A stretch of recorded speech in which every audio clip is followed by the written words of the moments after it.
Hello and welcome back to the Gallant Goblin. I'm Grady. Theo is currently busy with interior design gnomes. Today we are looking at Ruins of Lastwall, which is the 16th set in the Pathfinder Battles line of pre-painted miniatures from WizKids and Paizo. It released in May of 2019 and accompanies the Pathfinder Adventure Path Tyrant's Grasp, which releases in 6 parts spanning from February 2019 to July of 2019.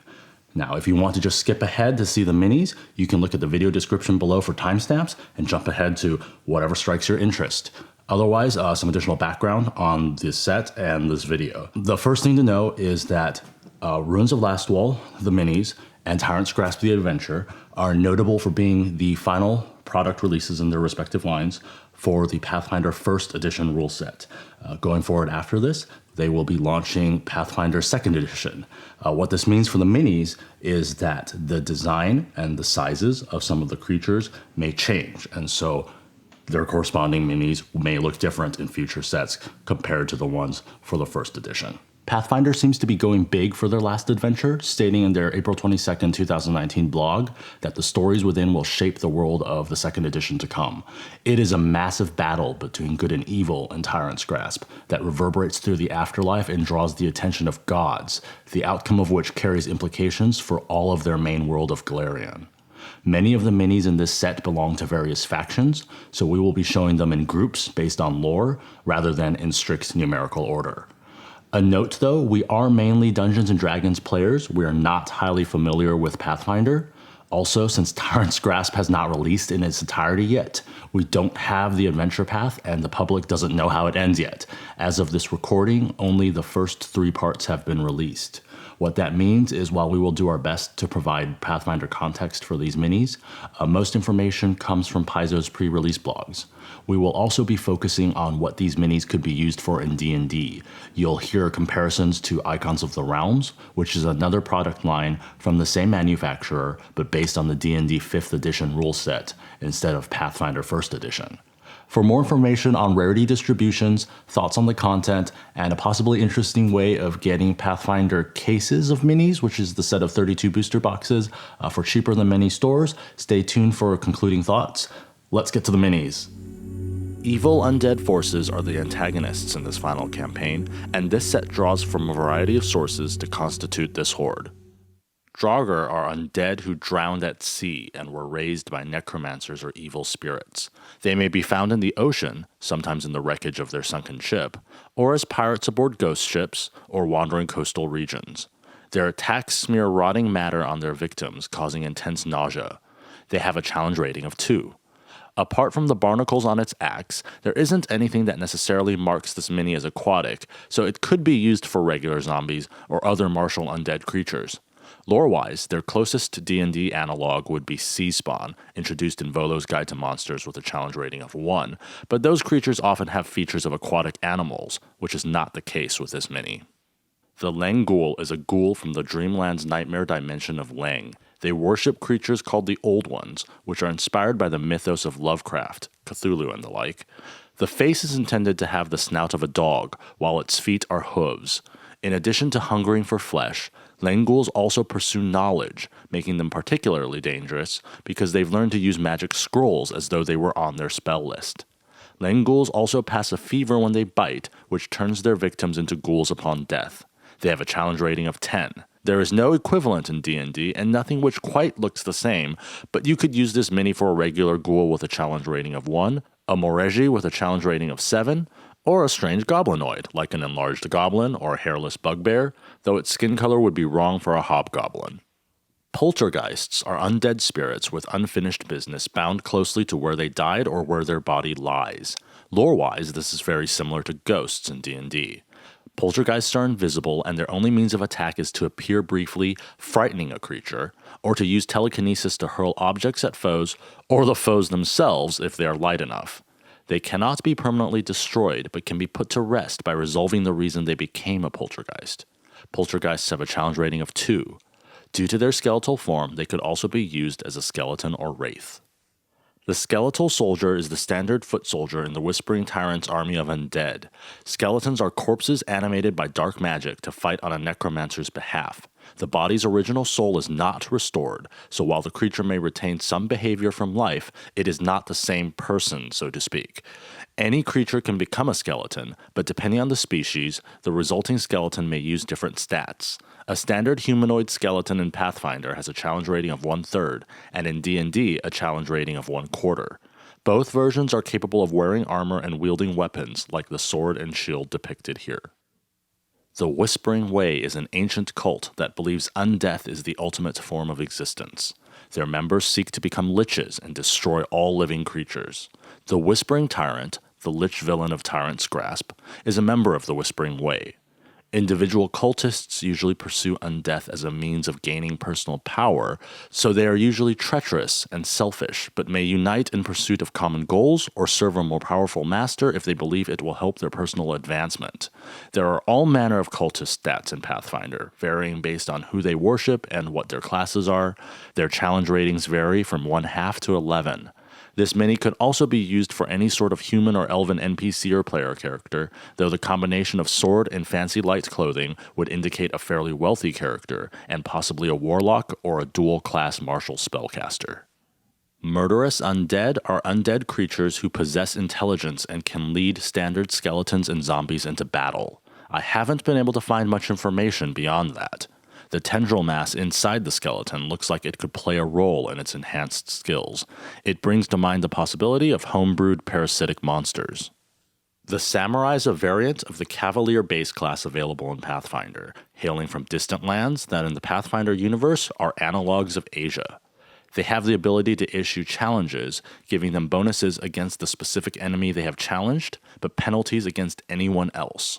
The Skeletal Samurai retains this ability, but also is able to control an army of other skeletons, which usually runs interference to allow the samurai to focus on the challenged foe. Barring a new stat block in Tyrant's Grasp, the Skeletal Samurai should have a challenge rating of 3. In D&D, Xanathar's Guide to Everything added Samurai as a subclass for fighters, though they do not have the challenge mechanic. As in Pathfinder, dead samurai can be raised to skeletons, though D&D does not have a unique stat block for a samurai skeleton. Like the Murderous Undead, Skeletal Speakers are more intelligent than the average skeleton. They act and negotiate on behalf of a lich, despite having no obvious means of vocalizing. They may be used as heralds, diplomats, or a spellcaster champion. A standard non-spellcasting skeletal champion has a challenge rating of 3. This mini also resembles a Deathlock in D&D, which is a spellcasting undead creature with a challenge rating of 4, who is bound to a master, most often warlocks who failed their patron and now must serve them forever. Thanadaemons are boatmen who ferry souls over the river Styx and can take their charges to various planes of the dead. They are willing to make deals with mortals, typically to take them to a plane of their choosing, though in this case it's implied by the Paizo blog that the Whispering Tyrant was able to pay some off to help him. The Thanadaemon's melee attacks cause energy drain, reducing health and dice roll values. They have a challenge rating of 13. They could also be used as Deathlocks, Liches, Skull Lords, or any evil-looking caster in D&D. Not actually part of the Whispering Tyrant's horde, Urgathoa, goddess of Undeath, is instead worshipped by them. She was the first undead, escaping Pharasma's realm of death to return to the mortal plane. Legends state that her return is what brought disease into existence. Believed to be hedonistic prior to death, Urgathoa is also a goddess of gluttony. The Whispering Tyrant is the eponymous lich villain of the Tyrant's Grasp adventure path. He predates Pathfinder, first appearing in 2005's complete encounter, The Vault of the Whispering Tyrant. His sculpt is based on the cover art by Wayne Reynolds of the Pathfinder campaign setting The Inner Sea World Guide. He possesses a weapon of mass destruction and aims to kill all living creatures to create a utopian world of undeath. He also seeks to ascend to godhood by passing the test of the Starstone. In D&D, he can be used as a lich or a Devkaran lich. The Knights of Ozem have held vigil over the Whispering Tyrant's prison for 900 years, after the Shining Crusade defeated him the first time he tried to rule the world. They are backed up by angels and other forces of good, as well as a god who was once a mortal among their ranks.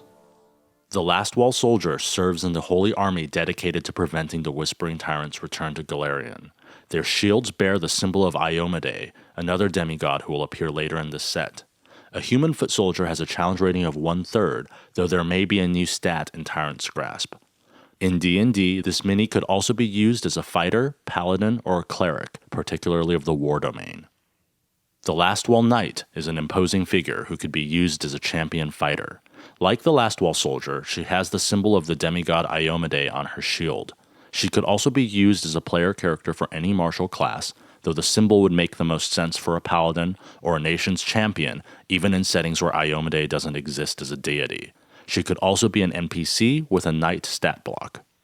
The Lastwall Paladin is an interesting figure, carrying a banner instead of a shield. The banner can be used as a tool for rallying other forces, making this figure ideal for a subclass that focuses on buffing or commanding others, such as D&D's Battlemaster subclass for the fighter.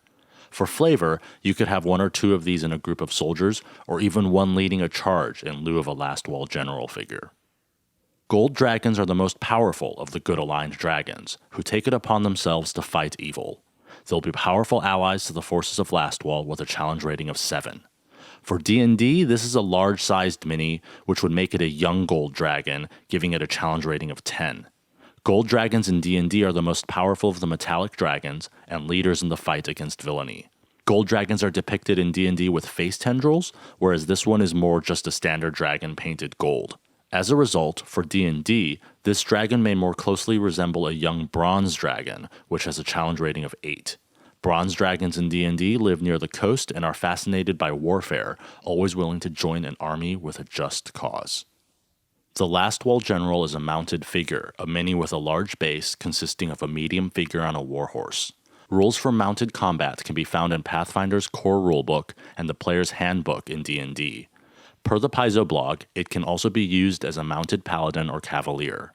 As an uncommon rarity figure, having multiples will allow you to have a cavalry charge or multiple divisions led by knights on your battlefield. Erasni is described by the Paizo blog as one of 5 deities in this set, though in truth she was a mortal who ascended to demigodhood. There are many paths to godhood in Pathfinder, though, and there isn't necessarily a distinction in the end result.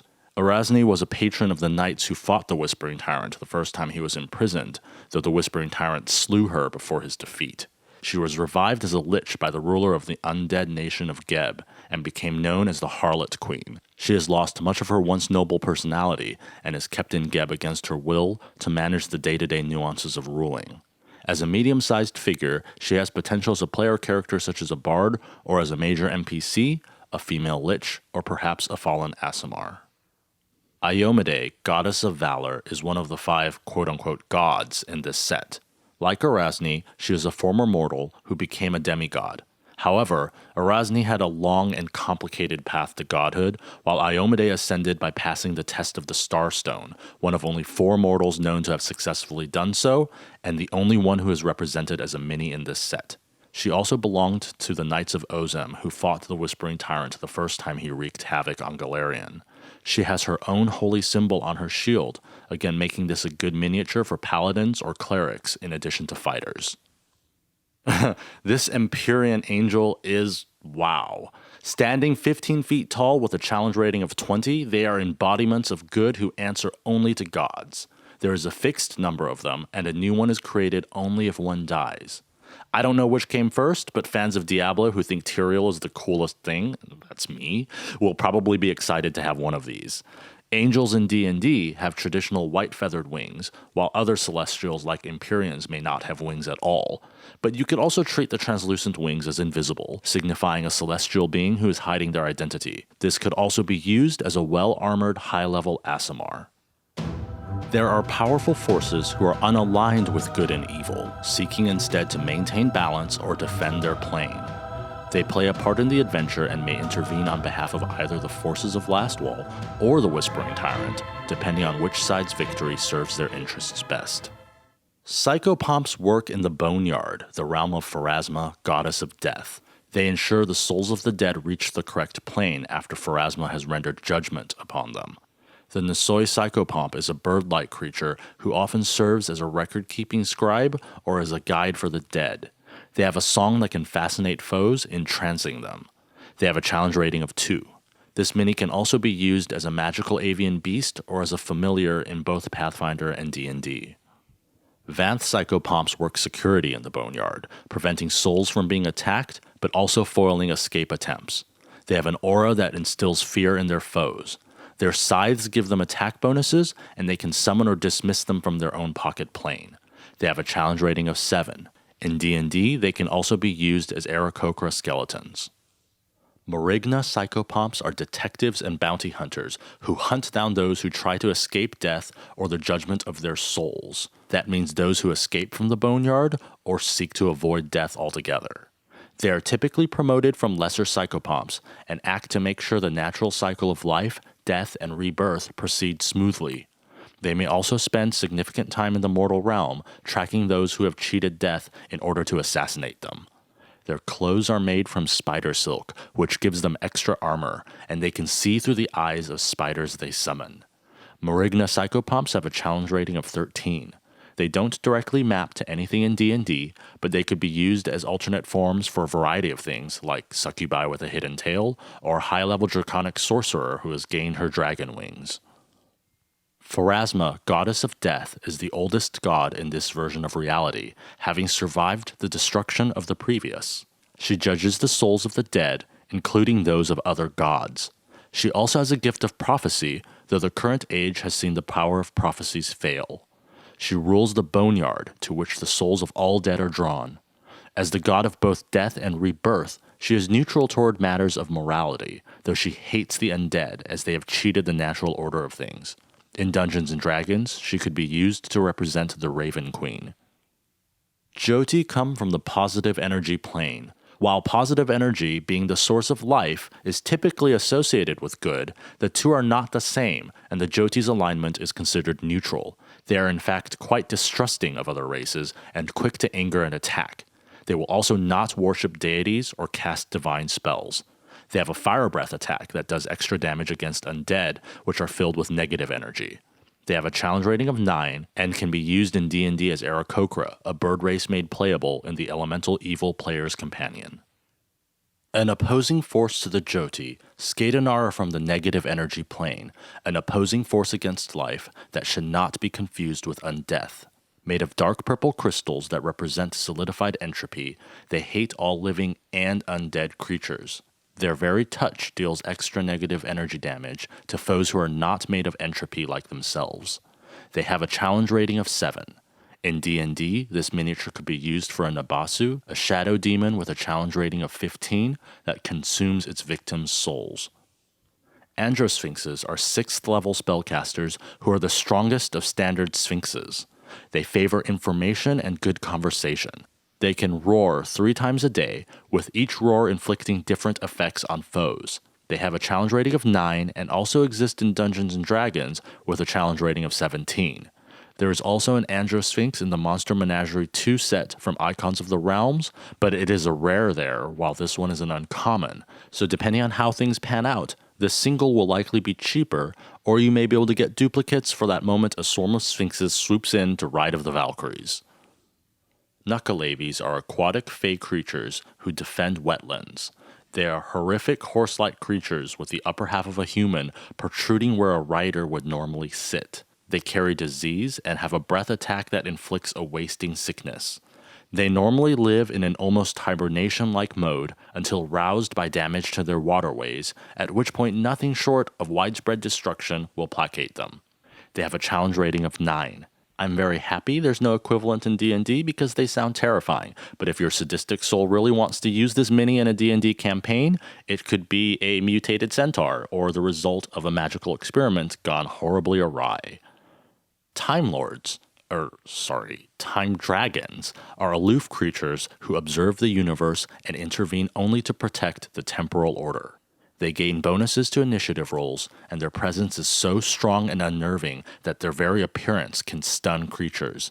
They have a challenge rating of 15. There are not time dragons in D&D, and definitely no purple chromatic dragons, but you could make up the love child of a red and blue dragon or have one that fell in a vat of paint. It could also be used as an enlarged fairy dragon, though they usually have butterfly wings instead of dragon wings. It's worth noting that the wings for this miniature are translucent, which is not necessarily apparent in some of the pictures online or even this video, though it's very obvious and fairly impressive in person. These remaining minis fill out parts of the world but may not be central to the Lastwall adventure. Several major factions or races are represented here though, as well as various other creatures of interest. The Razmir cultist depicted here is a herald of the 8th step, with black robes and an iron mask. They are enforcers for the Church of Razmir, which is led by a living god who will show up later in this set. They have demonstrated sufficient loyalty to be promoted, but are still below many of the priests and higher-level spellcasters. Church ranks are indicated by the number of steps they may ascend in the church toward their god, with there being 31 steps in total. The mask itself is the symbol of Razmir, but since the figure otherwise has no symbology, it could be used as any sort of cultist, vigilante, or anonymous thug. The cult of Razmir preaches that the faithful deserve wealth and luxury, while the unworthy or heretics must serve followers of Razmir. Spoiler alert, Razmir isn't a real god, so his priests have no access to divine spells. Instead, they fake holy powers using a mix of normal magic, folk remedies, and snake oil salesmanship. They also run 1984-style re-education camps where they torture doubters until they either die or become true believers. Alternatively, you could use these minis as fancy whirling dervish dancers. Razmir, living god, is the person who heads a fraudulent religion. Mortals can ascend to demigodhood in Pathfinder by passing the test of the Starstone, which is a series of trials derived from the Starstone, a fragment of a meteorite that crashed to Golarion. Razmir claims to be the latest deity from the Starstone, but in fact never attempted the test. Instead, he uses his substantial arcane power to conquer kingdoms and create a false appearance of godhood. Razmir's mini was highlighted in Paizo's blog as being exceptionally intricately painted, and it also noted that this figure could double as a generic evil spellcaster. Hyenas are beasts who scavenge the flesh of dead creatures and are known for their chilling laughter. They may hunt alone or in packs, and they have pack tactics in D&D. In Pathfinder, they may be used as guard animals by gnolls and have a challenge rating of 1. In contrast, they have a challenge rating of 0 in D&D, but there is a giant version which is large-sized and has a challenge rating of 1. Hyenas also become gnolls in D&D if they eat the flesh of the victims of the demon Yinogu. There doesn't seem to be a particular reason for the hyena's inclusion in this set, though Mark Moreland writes in the Paizo blog that Razmir makes him think of Scar and his pack of hyenas in Lion King. Caligny creepers, also known as dark creepers, are one of 5 types of dark folk who used to be tall and human-like before devolving under the influence of creatures from the shadow plane called Aubs. They live underground and never remove their ragged clothing, causing them to become quite smelly. Their bodies absorb light and release it upon death, causing a blinding flash. They have a challenge rating of 2. In D&D, they could be used as a Draugr dwarf or Draugr spy. They could also be a small-robed Kenku or a child Darkling. Caligny Slayers, or Dark Slayers, are like their creeper brethren, except they have magical abilities, which are rare among the dark folk. They may be seen leading groups of creepers. When they die, their body implodes, causing a blast of sound that injures anyone around. Caligny Slayers have a challenge rating of 3. Caligny Stalkers, or Dark Stalkers, are the last of the 5 types of dark folk represented in this set. For those keeping count, that means Dark Dancers and Dark Callers are left unrepresented. Taller than many of their dark folk brethren, they are revered almost as gods by creepers, but are viewed with jealousy by slayers, who seek to overthrow them and take their place. They are adept assassins who can see in the dark. When they die, they burst into flame. They have a challenge rating of 4. This mini can also be used as a rogue, assassin, spy, or darkling. Formians are essentially giant ants who live in intricate underground hives, though Pathfinder occasionally refers to them as humanoid. Formian workers are not strong combatants and do not fight unless ordered to do so, preferring to run away from combat. They have a higher carrying capacity than their small size should allow, and gain bonuses when attempting to aid each other. Formians communicate telepathically. Formian workers have a challenge rating of 1/2. They also exist in Dungeons & Dragons, but have not appeared since the 3rd edition, though there exists DM's Guild content for adapting them to 5th edition. Formian warriors are the formal defenders of their hive. They can work together and gain bonuses when coordinating in a fight. They all ultimately obey the orders of their queen, though. They can sting foes they grapple, dealing additional damage as long as they maintain their grip. Finally, they are able to poison opponents. Formian warriors are female, and one may become queen if the existing queen dies. They have a challenge rating of 3. As with queen ants, the Formian queen is the heart and brain of a Formian hive. She lays eggs constantly and can telepathically reach into the minds of her children to see or give orders. However, she is physically confined to the central chamber in the hive. Once a day, she can give haste to all Formians within range. If intruders make it to her central chamber, she can use a telepathic attack to debilitate her attackers. Formian queens have a challenge rating of 17.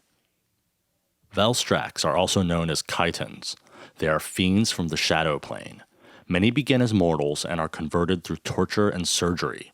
They originated from, pardon my pronunciation, Mohrgs, a creature who coalesced in hell before even the devils came about. They believe in perfecting themselves through pain and self-mutilation, and also believe that this journey is a fundamental truth that they must spread as enlightenment to others. Per the Paizo blog, these would go well with the torture rack set dressing piece. Though I'm not sure there are any fiends with blue skin in D&D, many fiends can change their appearance, so this mini could be used as a fiend, an undead creature, or a strange cultist. The Roiling Oil is a large ooze made of pitch and alchemist's fire. It is immune to fire and electrical damage, but may ignite at the slightest provocation, causing an initial explosion and staying ablaze for 1 minute unless doused by wind or cold. Water has no effect. It performs slam attacks and has a nauseating film that causes nausea when it isn't on fire. It just causes fire damage when on fire. When ignited, it also releases heavy smoke, which obscures vision. This mini is designed to allow a medium or small mini to be placed inside it for creatures it is enveloping or attacking. Roiling oils have a challenge rating of 6. In D&D, this mini can be used as a black pudding, which has a challenge rating of 4. Scorpion folk have the top half of a humanoid and the bottom half of a scorpion. They are also known as Gertabilu. They are nomadic and live primarily in desert regions, traveling in groups. Their stinger is poisonous, and they can also charge and trample creatures. They have a challenge rating of 7. For D&D, this figure could be used for Mural the Misshapen, a named NPC in Dungeon of the Mad Mage, though he is also an uncommon large mini in that Icons of the Realm set, so he isn't too hard to track down. The Tomb Giant is a race of subterranean necromancers who like to live in crypts or near areas with many bodies so they can practice their dark arts. They are living creatures, but seek to become an intelligent undead creature, such as a mummy, lich, or vampire, which are fairly different things, so I guess they're not too picky. They tend to be isolationist unless working with other tomb giants on rituals to raise undead, but they do not cooperate with any other race.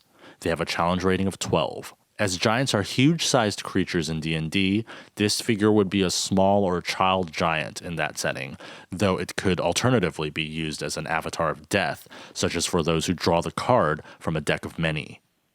Warmonger devils are also known as Levelochs and are soldiers of hell. Most of their body is the metal armor you see, giving them many of the same immunities that constructs have, despite being devils. They boost the morale and attacks of other devils nearby, and their trident does extra damage against entangled creatures. Their weight and extra legs also gives them extra stability against attempts to topple them, and the ability to traverse difficult terrain as normal. They have a challenge rating of 7. The Worm Swarm Sorcerer is what it sounds like, a sorcerer composed entirely of wriggling worms. It's not clear if this is an actual creature in the Tyrant's Grasp adventure, but Pathfinder has rules for converting any creature into a worm swarm.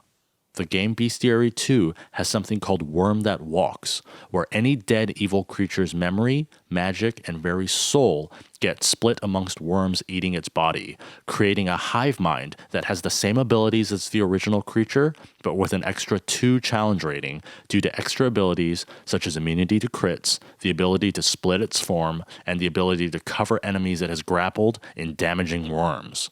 In Pathfinder, these creatures aren't considered undead, but instead a new life form. In D&D, this figure could be used for a Starspawn Larva Mage, which has a challenge rating of 16, or a Spawn of Caius, though the worms for that figure are supposed to be green. The Spawn of Caius has a challenge rating of 5. Unlike D&D's Icons of the Realms, most Pathfinder battle sets comes with usually 6 set dressing pieces in addition to the 44 numbered figures. These are minis with no base that are meant to be placed in an environment as essentially furniture or props. They go well with terrain sets, though they can also be used on 2D battle maps for points of interest. Their distribution is similar to rares. In Icons of the Realms, for a brick of 8 booster boxes, you will get 3 unique rares and obviously only 1 rare in a given box. In Pathfinder battles, you still get those 3 rares, but you get 2 unique set dressing pieces per brick of 8 boxes, so 5 of your 8 boxes will have a rare of some sort. That also means you get 8 set dressing pieces in a case of 4 bricks, so you should get all 6 set dressing pieces in a case plus 2 duplicates. There's not much to say about these individually, but you'll notice they're all very death-themed. Their names are fairly self-explanatory, though for those who don't know, canopic jars are used during the mummification process. The organs of the dead body are removed and placed in these jars, which contain preservatives in order to store them, and these jars are usually then entombed with the mummy. Lore-wise, Erasni's organs have been placed in canopic jars, and she seeks to find and destroy them so they can't be used against her. A lot of these items look Egyptian themed as well. The particular mummification process involving canopic jars is Egyptian. The funerary bed looks Egyptian themed. There is also the afterlife scale. The idea that you are judged on your actions in life is present in multiple mythologies, but specifically the weighing of a heart versus a feather as depicted in this set dressing is uniquely Egyptian. So if you're doing an Egyptian-themed campaign, these are great. They work in D&D if you're doing an Amonkhet plane shift using the Ravnica setting rules and the DM's guild content. Alternatively, these would be great for any crypt crawl, so you could probably use these in Tomb of Annihilation, for example. Spoiler warning for Tyrant's Grasp, the adventure starts with your heroes killed, and the first arc is them trying to escape the afterlife to return to the mortal realm, so some of these set dressing pieces will go with that plot. Finally, the Crypt Wall is worth a call out as it's almost a mini bonus set in and of itself. The wall comes with 4 shrouded bodies, and these bodies are actually removable. There's conflicting information online as to whether the shelves are removable. I wasn't able to remove them with some moderate tugging, though I didn't try too hard for fear of breaking them. You can take a look at our video for the Cemetery of the Fallen premium set that accompanies the Ruins of Lastwall booster boxes to see how the Crypt Wall can fit in with those cemetery pieces, as well as the Cemetery premium set that came with Waterdeep Dragon Heist from the Icons of the Realms line. And that's Ruins of Lastwall. We already talked about the rarity distribution for the set dressing pieces. The distribution for everything else is pretty standard for WizKids these days. You got 13 common sculpts, 19 uncommon, and 12 rares. That means that if you got a case of 32 booster boxes, you're expected to get about 3 to 5 of each common, 2 to 4 of each uncommon, and 1 of each rare, plus those 8 set dressing pieces we talked about earlier, 6 uniques, 2 duplicates. In terms of whether anything arrived broken, for the most part, no. We only had 2 things that were broken, and in both cases, it was the peg that broke, nothing on the mini itself. One was the Warmonger Devil, one was the Scorpion Folk. In those situations, the peg can be glued back together pretty easily, so no harm there. If some of the minis may also be a little bit bent, some of the thinner pieces, especially the weapons, are going to be pretty flimsy to begin with. There's not that much you can do about those. Some other pieces, though, like the wings on the Vanth Psychopomp or the banner on the Lastwall Paladin, can be bent kind of forward in these cases so that they're blocking the face or something like that. Those can also be fixed by running them under hot water or putting them under hot water for a little bit and then gently reshaping them and then dunking them back into cold water to reset the new shape.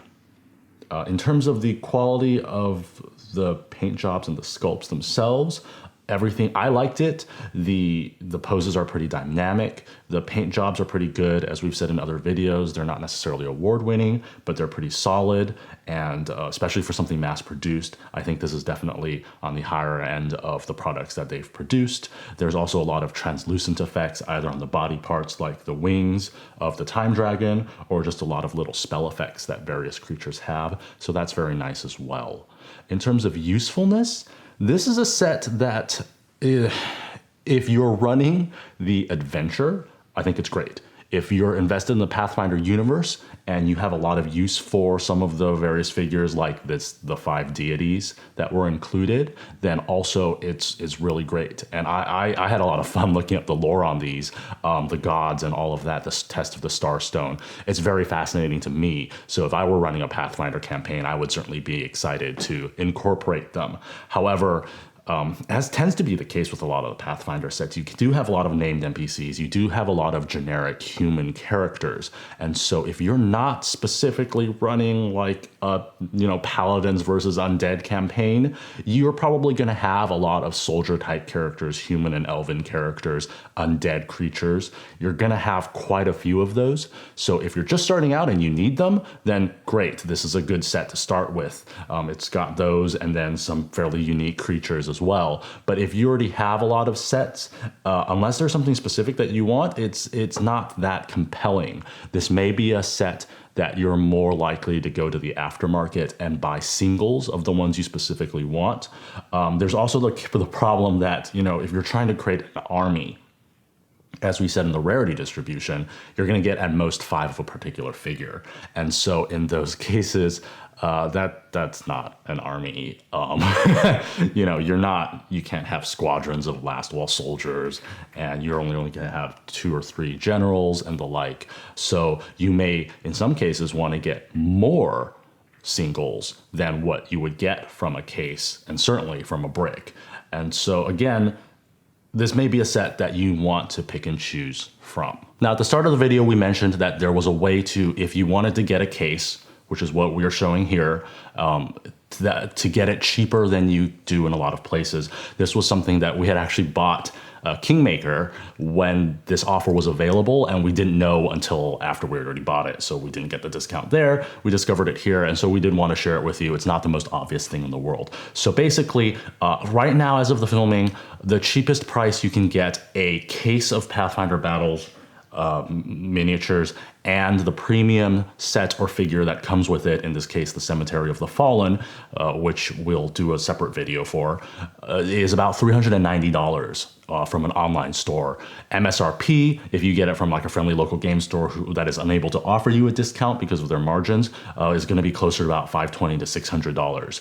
And in our case, we were able, with this other way of buying it, to pay only about $320 to $330 after, and that included the tax and the shipping. The actual retail price was lower than that, but there's no way to really get around the taxes and shipping. So that's about a $70 discount over the cheapest we were able to find it anywhere else. And how you do this is through Paizo's own website. They seem to have a closer partnership with WizKids than Wizards of the Coast does. Their name is kind of on the box, which is why you'll notice that we write, WizKids Paizo Pathfinder Battles. And so basically Paizo sells these products on their own website, and they have something called a subscription. So it's not as scary as it sounds. It's just an alternate way of buying certain specific products, and usually only the newest product. So you can't use this to get older Pathfinder Battles products. You can only use it to get the one that's currently out. So in this case, Ruins of Lastwall, and the one that will be coming out next. And this is an option that exists for various other Paizo products as well, such as their adventure paths and their campaign setting books and various other things.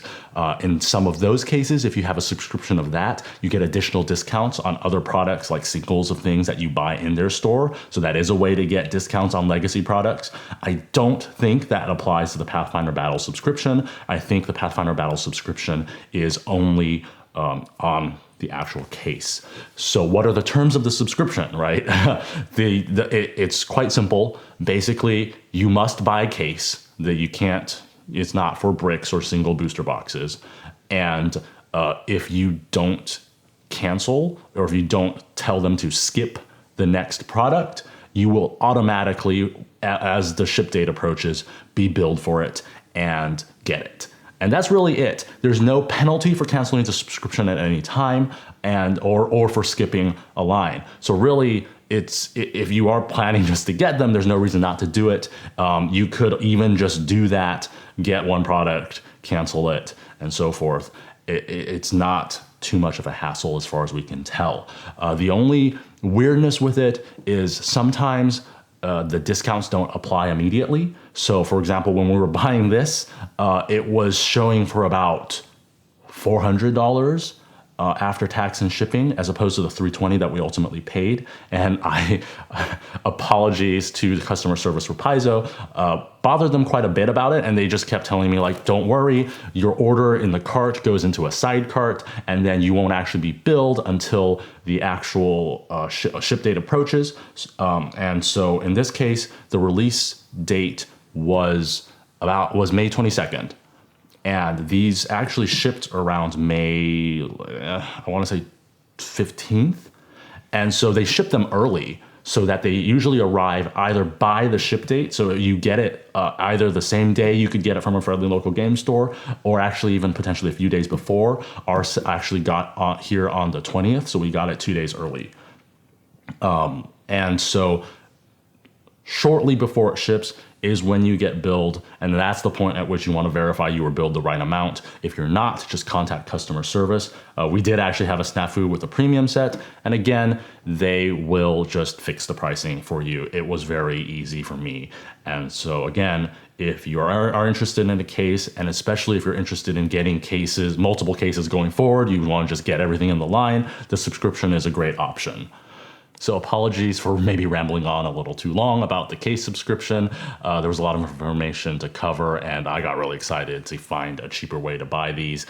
We do try to support our friendly local game stores as much as possible, but some of these are really things that are quite expensive, and the costs add up. So I get excited about finding discounts sometimes. That's it for Ruins of Lastwall. Some things to keep an eye out for. We have another video that will hopefully be coming out in the next few days for the accompanying premium set for the Ruins of Lastwall, which again is the Cemetery of the Fallen.